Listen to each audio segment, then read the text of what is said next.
Ndugu wanachama, naomba nitoe taarifa fupi ya tawi letu. Mpaka sasa hivi tuko wanachama 307 na mpaka sasa hivi siongei kwamba natoa kichwani, naongea kutoka kwenye database ya club hii hapa. Wanachama active mpaka dakika hii tunavyoongea ni wanachama 92.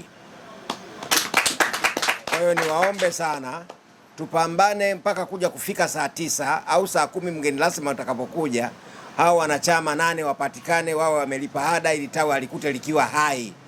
Sawa sawa? Kwenye tawi letu, narudi kwenye maneno ya makamu mwenyekiti, tuna shida ya ajenda. Sitaki kuamini kwamba wanawake ni wachache wanaoipenda Yanga. Mimi naamini kabisa kwamba wanawake ni wengi wanaoipenda Yanga. Lakini kwenye tawi letu tuna wanawake 30 tu ndo wanachama wa tawi, na wanaume ni 265. Hii hapa nazungumza kutoka kwenye database ya club. Tunayo kazi ya kufanya wanaume. Kama kweli una mkeo anaipenda Yanga, kwa nini asiwe na kadi ya Yanga? Kwa nini usimlipie kadi? Nijitolee mfano mimi mwenyewe. Mimi nyumbani kwangu mke wangu ana kadi, watoto wangu wote wana kadi. Tena sio kadi tu kutoka kwenye matawi mengine, kutoka Yanga Pamoja Mbezi. Lakini pia ingawa ni utani, niliweka shinikizo kwamba sihitaji mkwe Simba kwangu. Kwa hiyo upande mmoja wako nimeshawapata wawili ambao wote ni Yanga Afrika na wote wameshanipa wajukuu. Kwa hiyo kwenye hilo nimefanikiwa, na wote ni wanachama wa Yanga Pamoja Mbezi. Amina. Kwa hiyo niwaombe sana, hili ni eneo ambalo tunatakiwa kuliboresha na kulifanyia kazi. Safari njema inaanzia kwako. Sawa sawa? Hilo moja.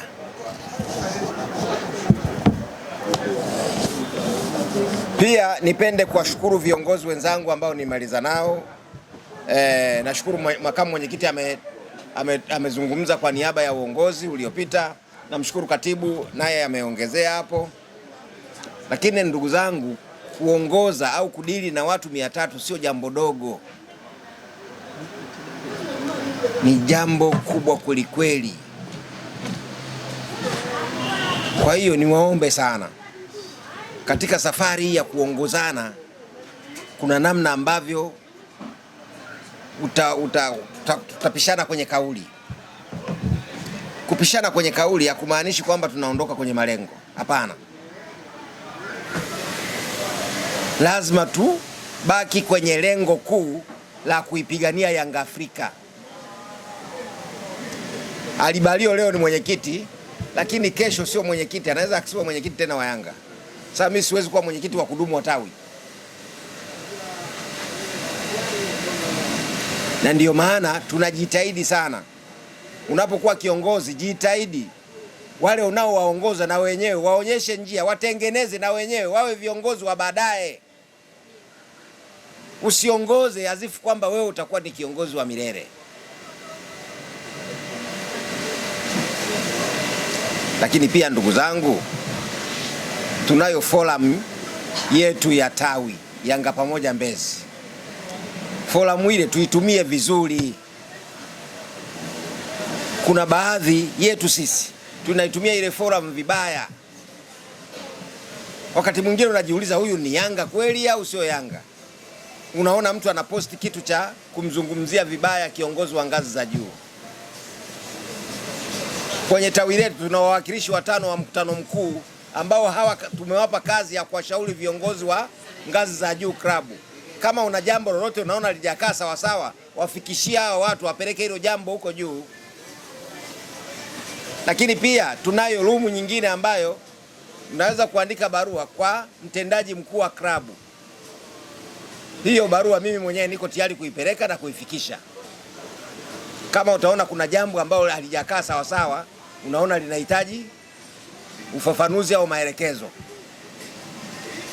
Tunao wachezaji ambao wanatupa furaha kila siku. Wale sio maroboti.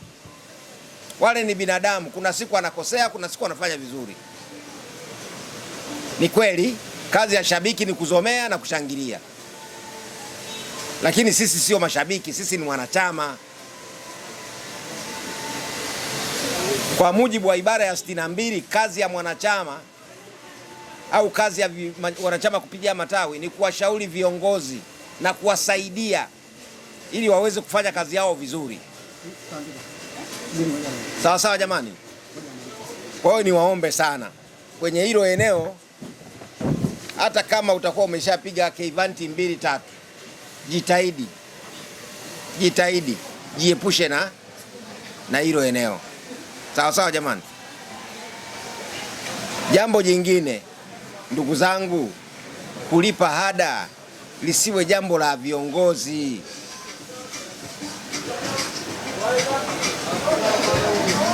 Kuna mtu anaitwa Dr. Kazimoto hapa. Kuna namna ambavyo tulikuwa tumeshakubaliana Kazimoto na bwana Kipanda. Kama hujalipa ada, tukikutana Kingachi au tukikutana hapa kwenye raundi tunakuruka. Mruke. Kwa sababu ulipi ada. Alafu unazungusha. Alafu ukija kwenye forum hiyo ya nani ya tawi unatukana wachezaji, unatukana hawa watapataje? Una warali gani wa kuwatukana? Na waomba sana ndugu zangu. Lakini pia viongozi sio malaika. Tunakosea. Mimi kama mwenyekiti niko tayari kupokea ushauri.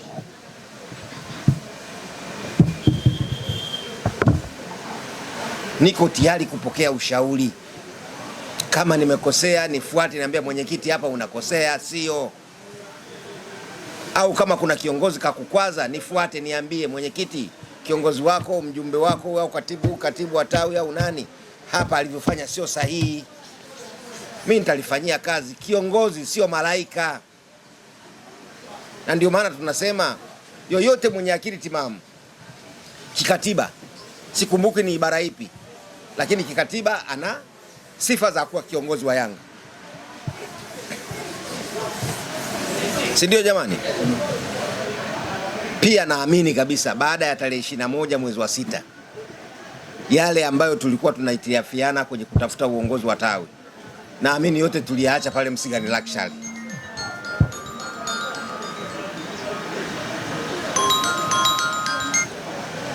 Sawa sawa jamani.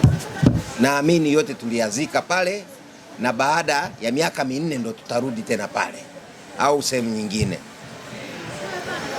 Lakini pia kuna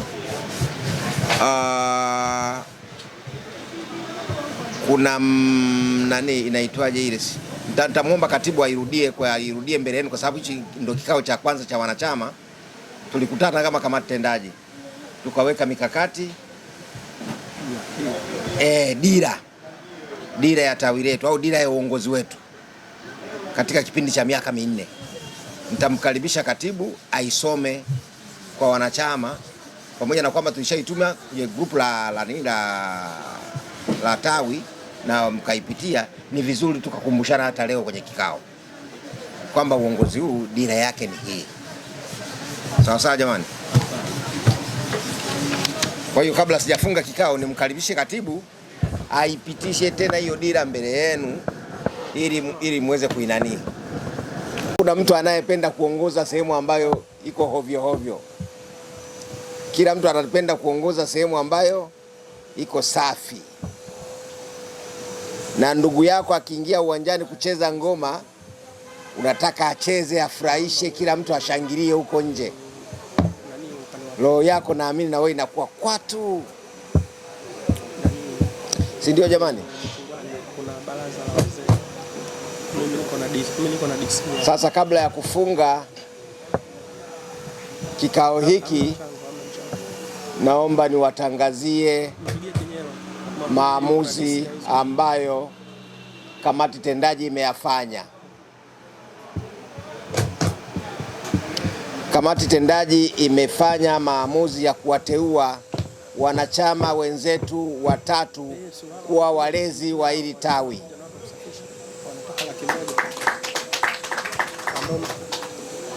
Wa kwanza ni Dr. Magnus Ndolichimpa. Hapa yupo. Nafikiri hakuna mwanatawi ambaye ajui anachokifanya Dr. Magnus Ndolichimpa. Wa pili ni Brigedia Jenerali Emedi Abbas. Hakuna mtu asiyejua Brigedia anafanya nini kwenye tawi letu. Akiona simu ya mwenyekiti hata kama ni saa 8 za usiku anapokea, anakuuliza shida nini ni mwenyekiti, anambia tunataka kwenda uwanjani kwenye mechi hapa ni muhimu. Akaambia sawa mwenyekiti, nimekuelewa. Kesho yake unasikia muamara wa laki umeingia. Huyu ni mtu muhimu sana ukimpa cheo cha ulezi wa tawi. Wa tatu ni Bwana Norasco Kipanda aka KP. Huyu ni mtu muhimu sana. Nafikiri hata juzi mmemwona amepata teuzi ya presida kwenye nafasi inayohusiana na mambo ya ajira.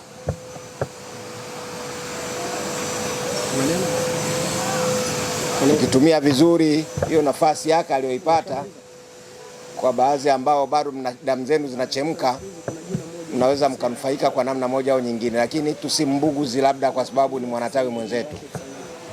Hivi vitu vinahitaji kidogo busara na namna ya kuviendea.